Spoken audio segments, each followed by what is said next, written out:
जय जगन्नाथ वेलकम कर आज मोर गोटे नुआ मिनी ब्लॉग को आज थी गुरुवार से दीदी दिशा और मुझे तीन जन जाक मिसी आम घर पाखर साई बाबा मंदिर को बाहर करते बुलायाई आ मंदिर आम घर पाखे से आम तीन जन मिसी चल चलिकी मंदिर जाइलु आ मंदिर पाखे पहुँची से फूल दीप और भोग अन्य सामग्री किणी पहुँची जाइलु मंदिर शांत भक्तिमय परिवेश बहुत ही शांति लगुला बहुत ही खुशी लगुला पूरा शांति दूसरा से आज बाबा पालिकी जाता है पालिकी जात्रा चलता है मंदिर में दीप लगे जाइए बाबा दर्शन करने बाबा आरती कर बाबा आरती दर्शन करके अपेक्षा करते बाबा पालिकी जात्रा केत बड़क हम आज तो गुरुवार था बाबा प्रत्येक गुरुवार दिन ये पालिकी जात्रा हुए मुझे 6 वर्ष भितर कि बाबा पालिकी जात्रा देखी नी मंदिर को तो बहुत थर आसी कि बाबा पालिकी जात्रा देखी नी फर्स्ट टाइम आज बाबा पालिकी जात्रा देखते मत बहुत खुशी लगुला बाबा पालिकी जात्रा देखी सारिकी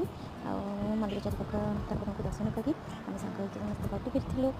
आज मिनी ब्लॉग केमती लगे कमेंट निश्चय जनइबे आम चैनल को प्लीज प्लीज प्लीज सब्सक्राइब करदे।